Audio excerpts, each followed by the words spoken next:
You got a little bit of rain. And I thought to myself, boy, this may be a grimy game. This feels like one of those grimy, old-school Candlestick Park games. And you know what? It played out as a grimy game. The run defense wasn't at its best. The pass rush wasn't at its best. Brock Purdy wasn't at his best. The offensive timing and the rhythm and the play calling wasn't at their best. You want to blame it on Russ? I don't know. But the Packers controlled most of that football game. But like a great team does, you just find a way. You find a way to win a football game. And when it was money time, in that fourth quarter, down 7 going into the final frame, and we all know the record of Kyle Shanahan when he goes into the fourth quarter, trailing a football game. Had won one down 7 or more. Had won one. Well, they got one. And it was led by Brock Purdy. Some great catches by Brandon Ayuk again. Juwan Jennings, Kali, George Kittle with a big play, and Christian McCaffrey finding the end zone there for a second touchdown of the game. The great teams find a way, and you survive and advance, Shasky. Well, and they took advantage of some of the miscues, like Green Bay turning it over, the Niners getting stops, the missed field goal. Like all of these things, the Niners benefited from them, and they took advantage of it. You talk about that Brandon Ayuk catch. The throw was a tough throw. It was like the only window to throw that ball into. It was a really good throw from Purdy. I thought it was one of the best catches of Brandon Ayuk's career, given the magnitude of that drive and where it happened on the field. I mean, that was a monster. For my seats, I couldn't tell if he caught it or not. I remember I texted Thread and said, did he catch that? Because on a Levi Stadium board, and I get why they would do it. Yeah. They didn't show the replay. They didn't show a great replay angle of that Brandon Ayuk catch because Matt LaFleur is looking up at the scoreboard pointing, thinking, I need to throw my red challenge flag. What's going on here? But apparently he did catch it after watching the game back at home a couple times. You could tell that Ayuk made a great catch. Oh, it was an unbelievable catch. I mean, that right after George Kittle just a flat-out drop off the shoulder pads. So, yeah, it's just – what a game. I mean, just what a game. And at the end, Dre Greenlaw, everyone and their moms is like, what are you doing? You're holding the ball like a loaf of bread. Go down, young man. Go down. You even see John Lynch on the sidelines like, go down. It was just, what a game. I mean, what a game. No, what a game. What a game. What a win for the 49ers. And they'll host the Detroit Lions. The Detroit Lions are coming to the West Coast to fight Dan Campbell's, something we'll break down later into the week. And look, we're not going to overlook Dan Campbell and the Detroit Lions. That is a physical football team, and they believe they're a team of destiny. They really do. So don't think that Detroit's going to come here and lay down and just be out here taking pictures in front of Santa Clara in the press box or whatnot. They're going to come out here to win, and they're playing some really good football right now. The Niners, if they play that type of game against Detroit, you may be going home, and there may be no trip to Vegas, but you find a way to do it. But there's a lot of things to clean up in this football game, and we're not going to sugarcoat it. And it starts with the quarterback. Now, Brock Purdy through 3 quarters. He was not good. He was not good at all. Let's just be real. He threw a couple of no throws. On the first possession of the game, Darnell Savage dropped a pick 6. He did. Now, he didn't catch it, and you live on to see another play. But Brock Purdy through 3 quarters was outplayed by Jordan Love. Now, the great thing for the 49ers is Brock Purdy woke up in the fourth quarter, and he played his best football. And the more they stayed in that football game, Brock Purdy got more and more comfortable. But, boy, if he plays like that for the first 3 quarters next week, our tone could be a lot different next Monday. He's got to play better. I don't know if there were some bad reads. I don't know if he was on the same page. How much the Debo Samuel injury had anything to do with it. But for 3 quarters, Brock Purdy was not good. And then the fourth quarter happened, and he found a way. So an up-and-down performance from Brock Purdy, you can't sugarcoat it this morning. Well, and I think that's where I'm looking at this defense, and this defense really bailed out the offense on a day where they just didn't have a lot going offensively. It was very frustrating. Thank God they held them to field goals early on in the game. It should have been a bigger lead. They had time of possession, and they were marching down the field. And I thought the 49er defense did a great job with the bend, don't break. And obviously generating the turnovers when they did. Jordan Love, that final turnover, throwing across your body on first down with a timeout in the back pocket. It didn't make a lot of sense. Yeah, no, I don't get it. Didn't make a lot of sense for the young man who played a really good game, I thought. I thought he played a really good game. And I know we can talk about statistics and this and the other. Eyeballs. I'm going off eyeballs. Bonte, what was the play calling from Kyle Shanahan? We're going to spread them out in a monsoon?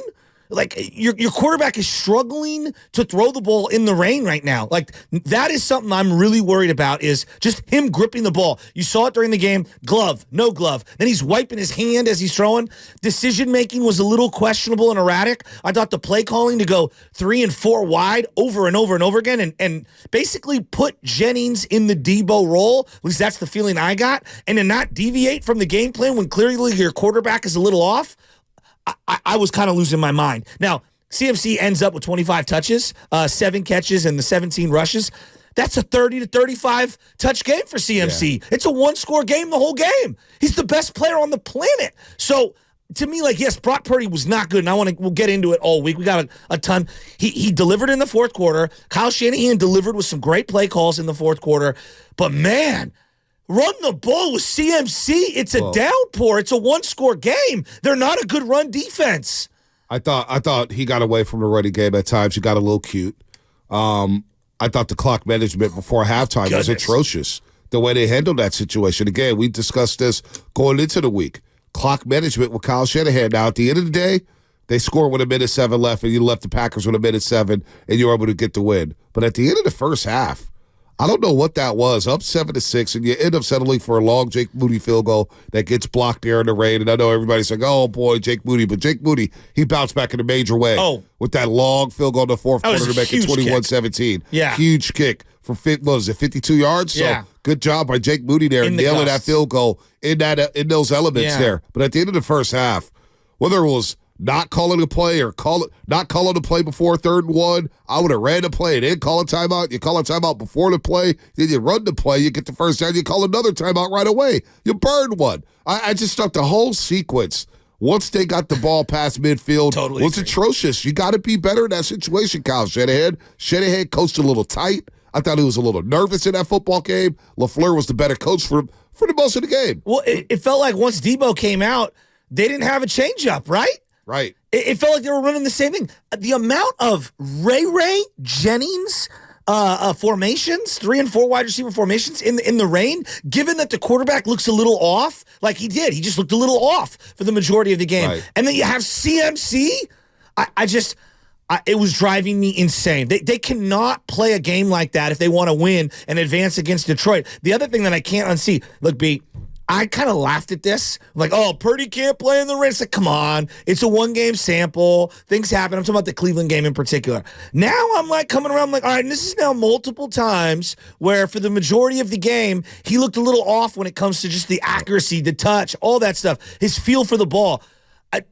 If it's raining, Purdy just is not as good. I can't accept that. I can't accept that if it's raining because listen, I don't. Am I tripping? No. Am I tripping? He didn't look right. No. He didn't look right. But I'm not saying he didn't look right because of the rain. We never gave Jimmy Garoppolo that same type of clout. We never gave Trey Lance that same type of clout in Chicago last year in an absolute monsoon. So I'm not looking at the elements. Jordan Love had to play the same elements. Yeah. Hey, Jordan Love threw dimes. He also threw 2 interceptions. Yeah, in the fourth quarter. So I don't want to hear the elements. The elements had nothing to do with those interceptions with Jordan Love. He threw it across his body in the middle of the field. That's a terrible decision. That had nothing to do with the rain. All right? So I don't want to hear anything about the elements and this guy's struggling because of the elements. All these guys play the elements. We just watched Josh Allen, Patrick Mahomes for 2 straight weeks playing cold-ass weather. Quarterback and those guys are throwing dives. Lamar Jackson in the rain in Baltimore throwing dives against the Texans. I don't want to hear anything about rain and elements or whatnot. Stop it. I'm not here for that today. Both quarterbacks had to do it. All these quarterbacks have to do it at some point in time. Brock Purdy struggled for most of the game. But he stepped up when he needed to and led the game when he tried to get us to the NFC title game. But I'm not sitting here going to say the elements. When I'm watching the game in real time, the elements had no factor on me. The problem to me is the Niners don't try to throw the ball outside the numbers for whatever reason or deep down the field. And against Detroit, there's deep shots to be had. Okay. Will the Niners push the ball down the football field? I don't know if they were hesitant to do it against Green Bay. I don't know if they didn't want to do it. Throw outside the numbers. I don't know what was up with the game plan, but overall the offense is very, very pedestrian in this football game for the most part. No doubt. And look, we expect the playoff games to be a struggle. Like, you're not going to throw up 60 on a team in a playoff game. Like, they're in the playoffs for a reason. They usually have a good defense. They usually have a good offense and a good head coach.